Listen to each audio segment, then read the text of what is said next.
I was a blaster. Don't design with human in the loop because then you're justifying your own existence. That's right. Very true. Very, very true. That's All bullshitting, it didn't make any sense. How many times? Is it 9 out of 10? Is it 10 out of 10? interesting. It does, right? And I think you can fish those out. So I would say 75% of the time, a title doesn't make you a leader at all. Sometimes it's a top line leader change from a culture. Usually cultures start from the top. The key path. I think I'm gonna have to plead the fifth on that one.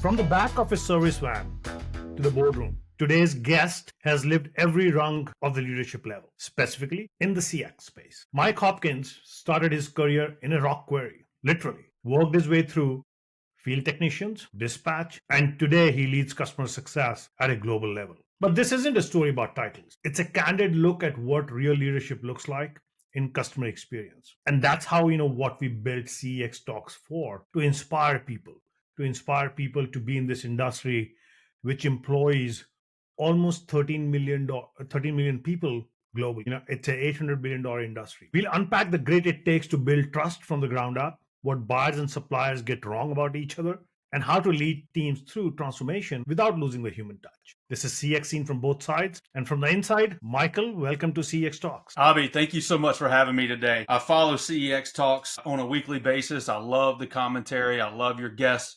And I love the topics you cover. So thanks again for having me.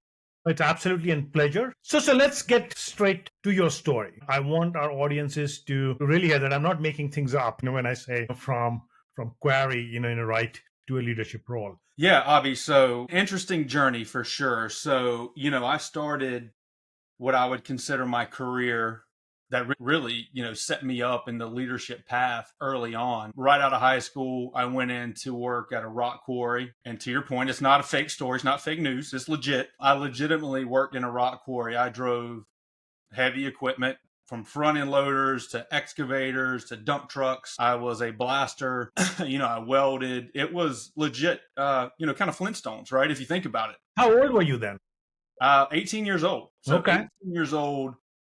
In a rock quarry, and it was really cool. Don't get me wrong. And I think what I learned really quick there was opportunity to be a leader. There were a lot of different crews and a lot of tenured gentlemen that had been there for years, and they were there just going through the motions. So this young buck coming in, I had all this energy and this excitement. So really quickly, I took on some leadership roles of pulling things together, ordering equipment, running the blasting team, etc. And it just, it really set me up for success. I didn't know what that meant at the time, but it spurred that energy in me, really young at 18. So if I was to take this a little forward, when you were 18, of course, everyone has a lot of energy, everyone has a lot of drive, yet a lot of clarity still doesn't exist. And I would say if I relate to today's world, with AI and with so many different paths individuals can take to build a career, what is one thing you would say should remain with any young individual,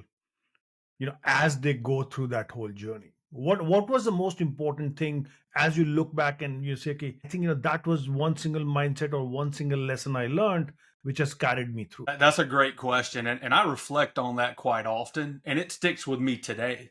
And I think it's even more important today, but for a young person, starting their career, number one, you have to be a contributor. You have to lean in, dig your heels in, put the effort in. That's number one. And number two, you can't be a know-it-all. You have to embrace that growth mindset, because as an 18-year-old, I was jumping in and I was learning, but really quick, I got that mindset. Okay, I know it. Let me lean in. Let me be headstrong. And that caused some waves. And I think if I could go back and tell my 18-year-old self something, it was hey, take a step back, keep an open mind, have that growth mindset, because there were a lot of individuals around me who helped, no doubt. But they had 30-ish years of experience in that quarry work that I probably would have absorbed a little bit better if I was who I am today. So I think that growth mindset and understanding you have to be a contributor. I agree on that. When I look back, what I think, and I tell, my kids too, is anything you do, because when you're an 18-year-old, you want to do so many things and you get bored, of so many things so fast. Sure. And in that process, what you fail to realize is that whatever you're learning, right? Even if you are learning to just to carry, let's say a load of rocks, from one place to another, that will teach you something. Absolutely. That will teach you how to avoid, say, the pothole so that the whole truck doesn't jump, or you just don't drive over even a small stone because your tire can burst away. And then those are the things, which build up, in your overall leadership career. Absolutely. It's doing the work. And then another key thing, which we all live today, is losing is okay. I don't like to lose, but I think I learn just as much, if not more, sometimes when I lose. I reflect back, what could I have done better? How could I have been smarter? What are some of the pieces that maybe I missed that I need to step my game up for the next go, and whatever that may be. And So sometimes it's better to lose. it is. It is. And some of those events in life, you're like, I'm glad I lost. Correct. Absolutely. Yeah. So if we weave that whole thing together, so from query, how did you end up in the CX? What was that step journey? Yeah, that's interesting. So, I've been married, a little over 18 years today. When I met my wife, she supports me 1,000%. And I would come home dirt from head to toe, sometimes in her car. Listen, back then we were sharing a vehicle, and Mm-hmm. she's like, "Oh my God, what's going on here?" And after story, specifically when I would say, "Hey, listen, we did a blast today, and a rock the size of a Volkswagen flew by us." She's like, "Time out. You have tons of potential. What are you doing?" Right? There's no real upward momentum here at the Rock Quarry, even though it was a fantastic company. So, her being forward thinking said, "Hey, she's been in the hotel industry for 20 plus years. There's a gentleman that works at my front desk part time. He's an install technician at a cable company, internal tech. They're always hiring." So that was kind of step one. I said, "Okay, let's see what happens." So applied for the position, moved from the Rock Quarry, which was hard, because that's what I'd known. Moved from the Rock Quarry to install cable, and that's really what just started that catapult journey, from a leadership perspective. I, started doing installations, moved into service technician, so on and so forth. And then I had some fantastic leaders in my corner who saw my potential, saw the effort and drive that I had, even as an individual contributor, and said, "Hey, listen, what we need to move you up into a leadership role where you can impact a greater audience." And that's when I moved into leadership role in tech ops. And then, in the tech ops space, my last role as a leader in tech ops, I worked kind of a night shift. So I Mm-hmm. had a ton of interactions with our dispatch operations team and talk team. And it was just this fantastic relationship, which got me a lot of street cred. So Mm-hmm. then my old VP said, "How would you like to come in and run our dispatch operations center? There's an open position." And I said, "Absolutely not. I've led field ops guys for X amount of years. I have no desire to go inside." And lo and behold, guess what? I went inside and started leading dispatch centers. So that was kind of a couple of steps into my journey. And within those steps, even at dispatch operations, we led transformations, consolidations. I was still uber tied to the field, which I loved. I started managing business partner operations from a field perspective. And then, kind of the next step, there was a small step in there, where I was actually a business partner. So I was at Mm-hmm. a small security company where I ran design centers and low voltage installs. That was for a brief time. And then that's when I got called up to my last few roles on the client side of the business, where I was in more global capacity from a sourcing and strategy perspective. So if I was to say the key takeaways, first is listen to your wife. Uh, Amen to that. Yes. Yes. because many of times they are right, even if you don't realize it. But then it's about don't be afraid of the unknown because you went out of your comfort zone. Number one. Second, get your hands dirty to really understand the business, or the business process. Correct.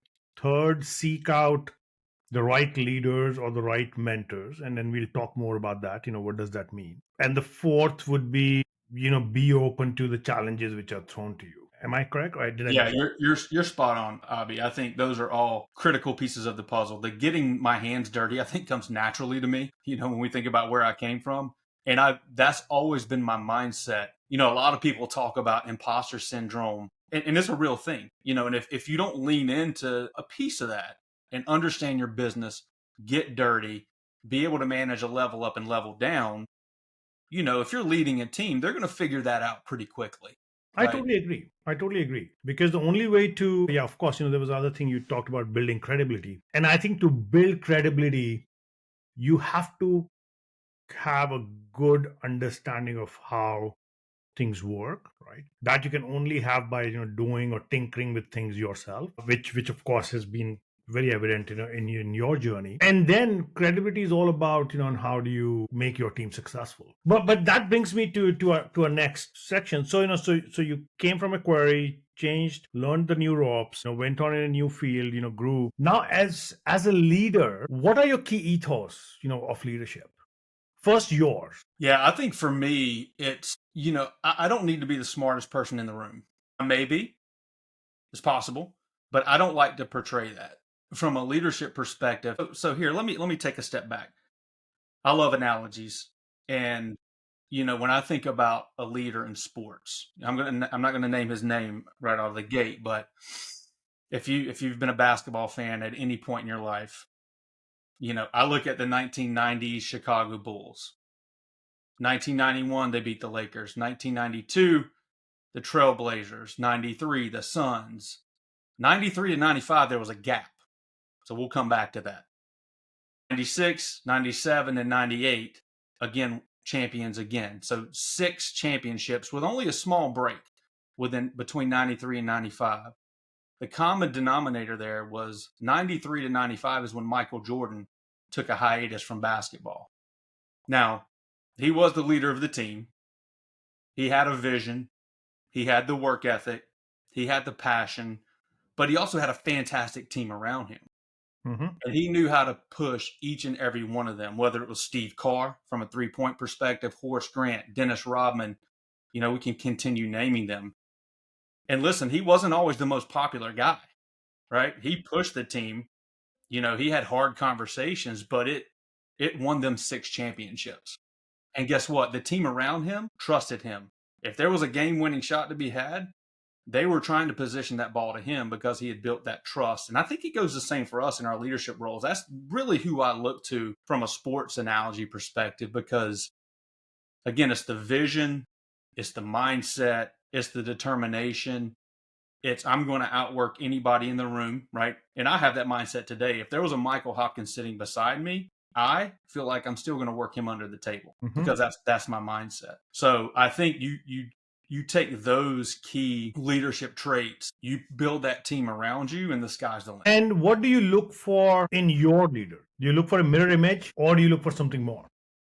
I like to look for something a little different. Listen, it's always enjoyable to have a leader who's maybe just like you and has the same mindset and thoughts. But on the flip side, you're probably not going to learn and grow, right? You want somebody that thinks a little bit differently, that pushes you in a way that makes you think and say, okay, well, maybe this way isn't the absolution, right? Let me think about it a little bit different. And that could be from vision strategy, that could be from how they present, that could be how they leverage data.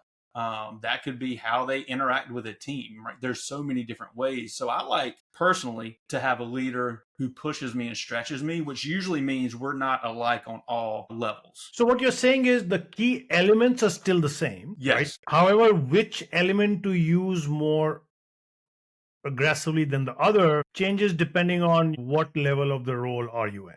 Is that what you're saying? absolutely. 100%. Okay. So now let's come to okay, so this is leadership. How do you see that getting applied for a better customer experience in the customer, because customer experience industry in my mind is becomes a little bit of complicated, because here you are yourself trying to not only decide for your team but eventually for the end customer. How does that leadership experience change? Yeah, that's interesting because first let me start by saying we overcomplicate so much. We just do. You're absolutely right. Brand love is absolutely the number one priority, and it's from a customer lens, right? If the customer's perception is not A plus, then your product's not A plus, right? Perception is reality. Yeah.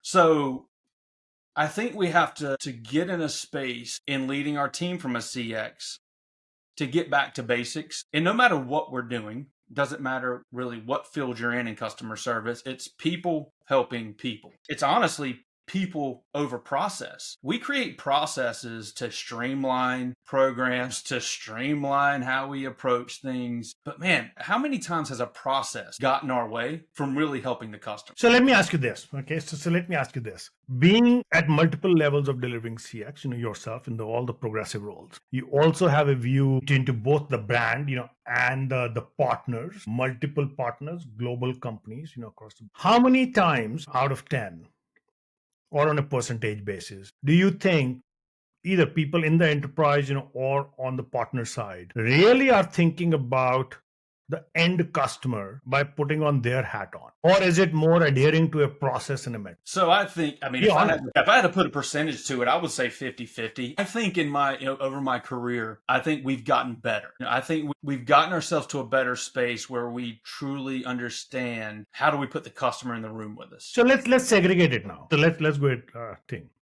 Let's segregate into, because you have a great perspective, both from a buyer and a supplier standpoint. The brand or the enterprise is what percentage you would say? I would say they're probably higher. I would say 6 out of 10.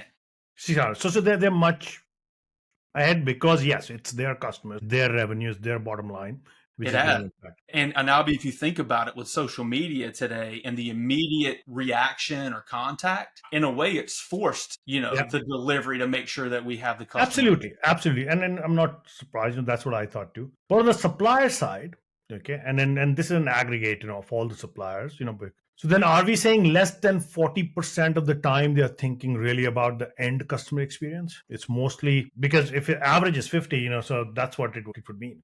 Yeah, that's right. In my experience, or even less.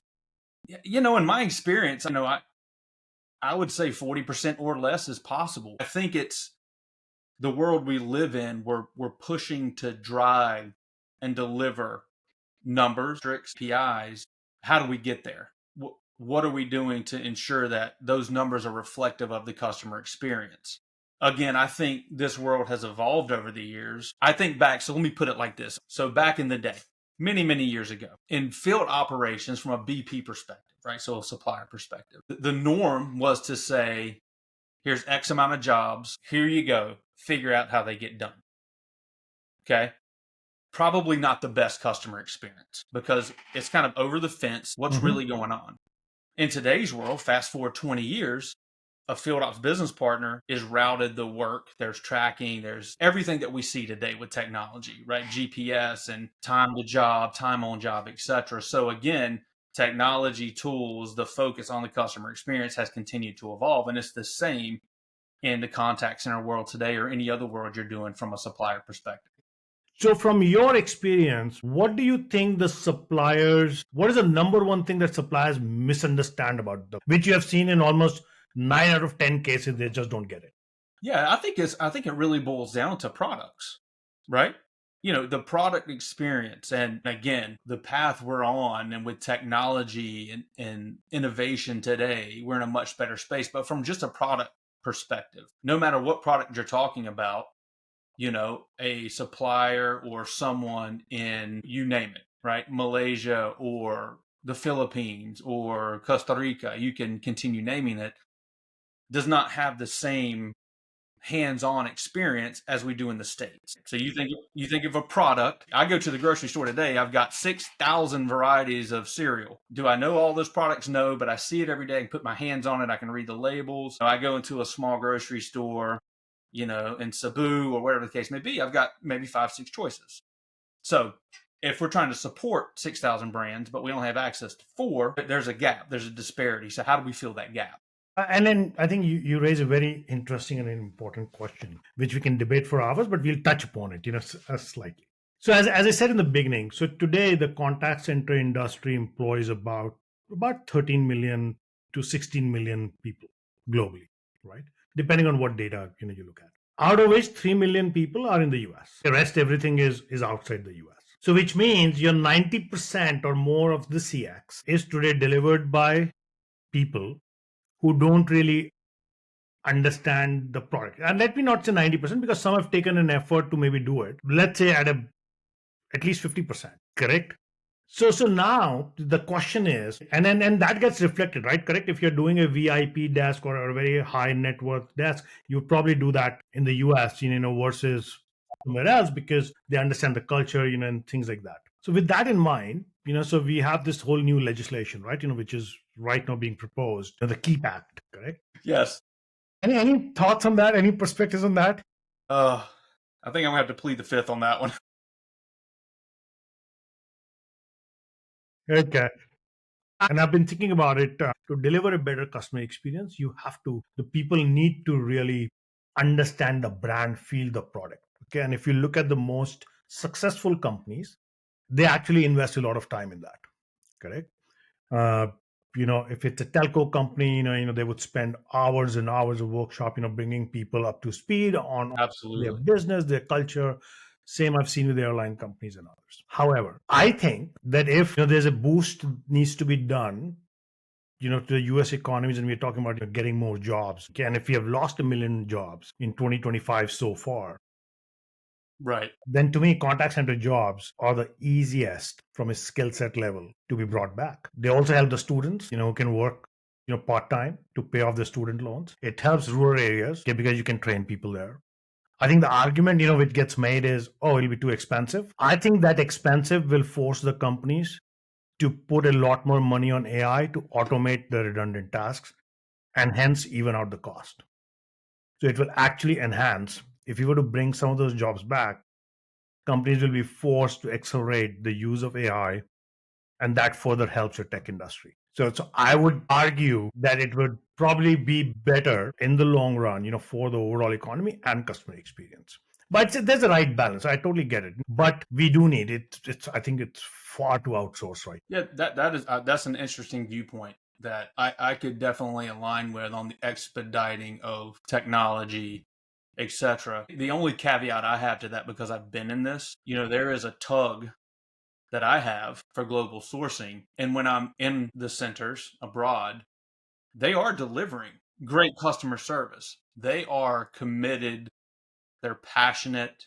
If we give them the right tools, the right knowledge base, they're enthusiastic and they want to do that fantastic job. So that's the only caveat I have as I've run call centers, not And I here. don't debate that. I think Right. globally, everything is going. I'm just saying, what is that right balance, and does it make sense? So I was just giving a viewpoint, from that perspective, because you took the fifth, so someone had to fill in. So we talked about the buyers. So when you are in a room, right? When you used to be in a room, where you have one supplier, one after another, coming in and presenting, how they're doing or what they can do. What percentage of them, at the end of the whole thing, you would say they were all bullshitting? It didn't make any sense. How many times? Is it 9 out of 10? Is it 10 out of 10? Interesting. It does, right? And I think you can fish those out. So I would say 75% of the time it felt like a legitimate sales pitch. You're coming in strong, you're coming in hot and heavy with I'm going to over deliver, right? Oh, I'm sorry, over promise, more than likely under deliver. Yeah, I don't like those buzzwords when you come in and hey, I'm going to guarantee a 50% reduction in transfers, etc. It just it's like going to buy brakes for your car and they're saying, hey, we're going to give you 100% money back guarantee if they go out. Why do you even have to say that?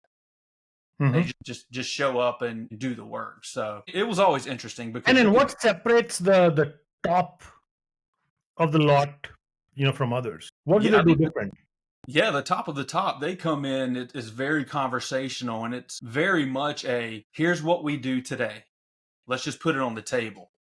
And obviously if they're in some type of RFP, etc., they're not doing work for you. The second half of that is we know what we've done today with these customers, with these buyers. We're really going to need to understand fully how your business works before we can plug in what your ROI will be. So it's a very transparent, I'm not selling you, I'm telling you what we do today. If it fits this problem statement, let's go a little bit further so we can give you real numbers to present. And since the time you have switched sides from being a buyer to a seller, talk to me about two aha moments. One, you're saying, as a buyer, why did I not realize this, because that was a blind spot as a buyer. Second, as a seller, you're like, oh my god, why are they not doing it? That is table stakes. What would you say? And Yeah, I think, so I would say on the seller side, it is very eye opening, Abby.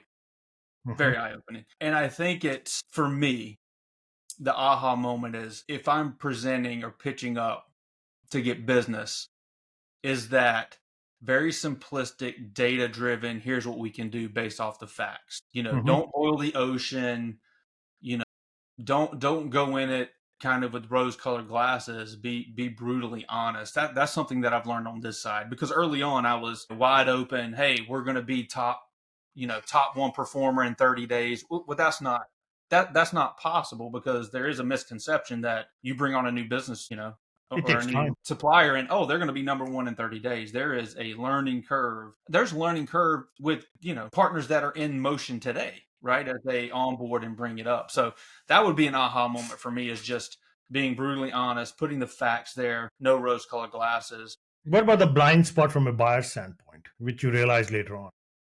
Yeah, I always in my mind felt like if this supplier can ramp up or ramp down a ton of heads at the drop of a dime whenever I need it, that's what matters to me.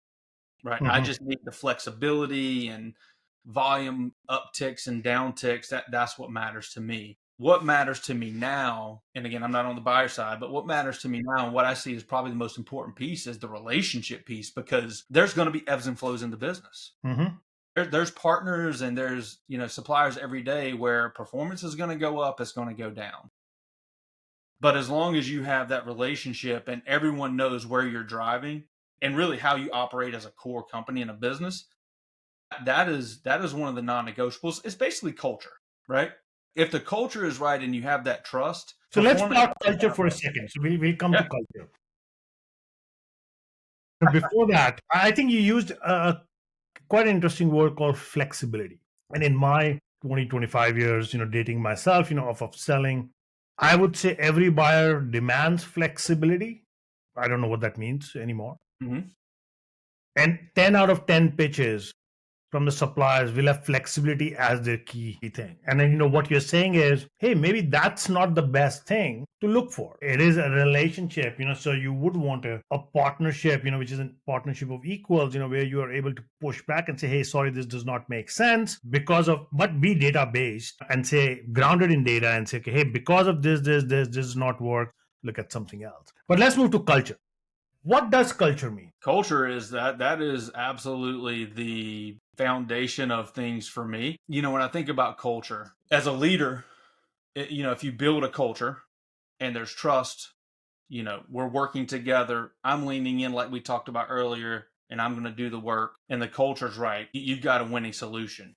I think culture trumps a strategy any day. You can have the best strategy in the world, but if your team around you, the culture's not there that says, hey, we're going to latch onto that. We're going to move this ball with you. Your strategy is writing on a piece of paper. It's a PowerPoint sitting over in a desk somewhere. Can It's you not. change culture? Absolutely. I absolutely think you can How change. long does it take to change culture for any company? Well, I think if you're talking about global or whole change in a company, Hmm. it's not a short turnaround. It's a longer runway, because sometimes that means it's a frontline culture change. Sometimes it's a culture change in your processes. Sometimes it's a top line leader change from a culture. Usually cultures start from the top. So if there was a new supplier today who was to come and say, hey, I want to work for you, keeping your buyer's hat.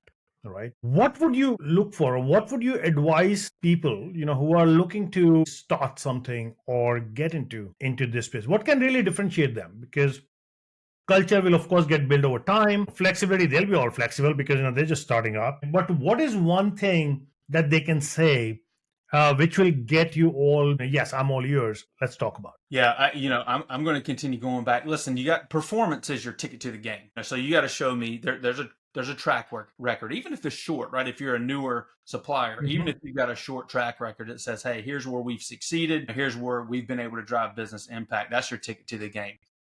Outside of that is, what are you bringing to the table that differentiates yourself? Whether it's technology, innovation, AI obviously is a big one today. If you can package that up and bring it to me, not in a buzzword perspective, but saying, hey, listen, not only can we provide human capital and do it the right way, but we're also going to showcase what we do from an AI perspective where they merge and blend together. That's completely different than anything you have today. That's when I'm willing to step in and say, listen, champ versus challenger, let's see what you have here. Let's take the leap forward. Let's make it happen. You're going to win or lose, and a lot of your risk takers today, if you want to call it a risk, if you're risk adverse, you're not going to leap ahead. Right. So you got to be willing to take that risk. But I would think from a supplier perspective, if they brought that to the table on how they're actively leveraging the technology blend with human capital and is successful, you're all mine. You That's talked right. about technology, so let's just move to the last segment Okay. of our discussion. AI, right? AI today, probably no sentence is complete without AI. No food is. It's like salt you sprinkle on everything. What is your take, on AI specifically in the CX world? How do you see it impacting decisions, work, future work, interactions? Yeah, I love the idea of AI, right? Forward thinking. How do we leverage it? How do we improve customer experience? How do we drive growth? And this is on both sides, right? Buyer and supplier side. And I got to circle back to your salt comment because I'm from the South and we definitely put salt on everything. So, but yeah, AI, I think it's fantastic. I think there's a lot of AI technology that's been brought to the table today that, number one, have improved our frontline team's ability to do their job 100-fold. And some of them are very simplistic. I think when we think about how it impacts the broader scope of the industry we're in today, it scares a lot of people. Immediately people say, wait a minute, right? This is probably from a supplier side. If we have 30,000 people across the globe facilitating calls and chats, etc., and AI is coming, does it have the potential to wipe out half the workforce? Does it? Does it not? Or does it pivot the way we do work? Does it take those simplistic tasks Mhm. and move them into the AI space, and then it takes the more complex tasks and moves it to the human side of things? And I think there's a blend there. I love AI. I love the idea of moving it forward. I think it's helped a ton from a learner perspective, from an agent perspective, and just an overall process perspective. So, but realistically, do you think we should plan for, AI eliminating many of these jobs? There's a possibility, Abby. I mean, you look at virtual voice agents today. Hmm. I've done several demos and they are absolutely fantastic. Now, I don't think it's going to be a one-for-one replacement again. I think there are use cases for these and they're going to evolve. But I think in today's world, there's use cases where a virtual voice agent can definitely facilitate it and give you the insights and information you need to deliver a great customer experience. On the other side of the fence, that human touch is needed. Are you sure? I feel that way because I feel like that's who I am as a person, right? I Okay. like human touch. And let me give you an example. We talk about understanding your audience all the time. Uh-huh. We talk about CX, and I've used this example so many times. If I'm a call center agent and Abby Jane calls in, Abby wants it efficient, effective. He wants his problem solved. Let's keep it moving so I can go on to my next podcast. Madeline Hopkins calls in, who's my mom, and she's going to want to know how your day was. Hmm. What kind of biscuits do you like? How much salt do you use in your soup? And then she wants to get to the problem. So you have to know your audience. Will that be able to curtail to that customer interaction like a human will? I think an excellent point, because knowing your audience and the demographics and serving them in the right channel or with the right human AI mix, or just AI or just human, is very important for corporates and how they design the future of CX.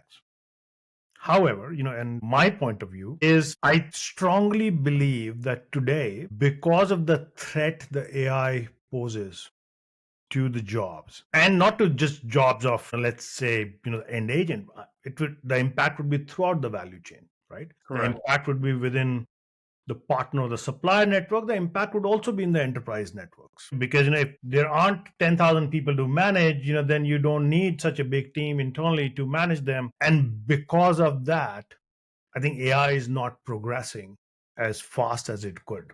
So you think it's being modeled for those reasons? I think that there's protection. There's always, that's why we are skeptics. Mm, mm. The minute you start reimagining a process by saying, hey, I want to do this entire process, without human touch, you would see paradigm shifts. And then, yes, you then put human in the loop, but don't design with human in the loop, because then you're justifying your own existence. That's right. Very true. Very, very true. That's an interesting point I never thought about, because we've seen AI and technology progress so fast over the last 6 months to 7 months. It never even crossed my mind that it was probably still a throttle because of that. I would imagine it. I think it's not a conscious throttle. Okay, Sure. I'm not saying it's a conscious throttle. I think it's a subconscious thing, because the companies who are innovating, and in the past, if you've seen any company which have innovated, or even if you look at companies like OpenAI and others, the reason they can innovate and then break that whole ceiling is because they're thinking totally radically different. They're saying no humans. Now let's see where we get.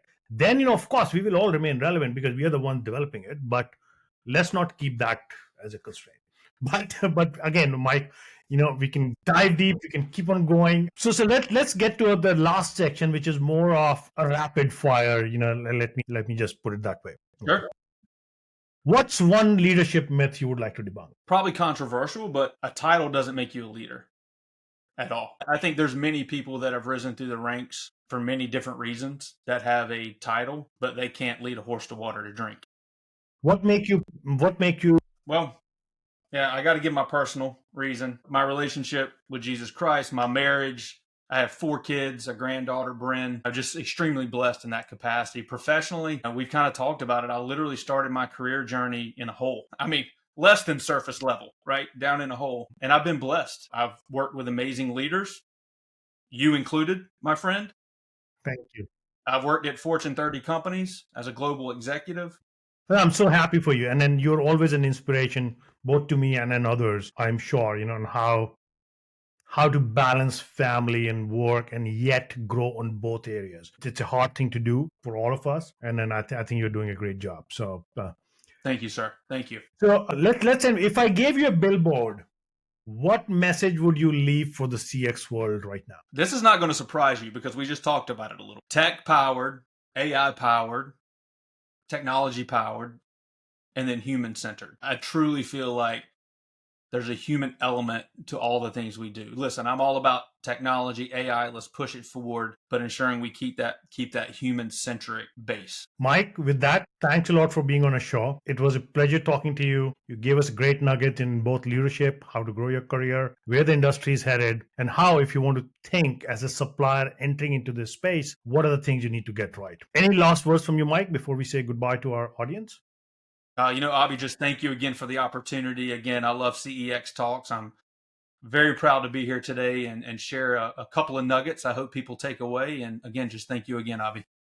Thank viewers. If you want to connect to Mike, he's on LinkedIn. We'll drop his LinkedIn in the comment section. Feel free to reach out to him. Thank you. Until next time. Thanks, Abhi.